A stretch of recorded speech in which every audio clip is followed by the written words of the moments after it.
Hot topic na naman ang Katniel dahil sa ulat na umamin daw si Andrea Brillantes na nagkita sila ni DJ.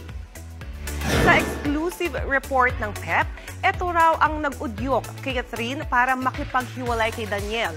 Ayon sa mga hindi panangalanang resources ng PEP, si Andrea mismo ang nag-reach out kay Kat at nagbulgar na palihim silang nagkita ni DJ. 2021 pa raw na magkita sina Daniel at Andrea. Bukod dyan, pinabasa rin daw ni Andrea kay Kat ang ilang conversation nila ng aktor. Giit ng PEP, dahil dito, nasira ng tuluyan ang relasyong Katniel, quote-unquote.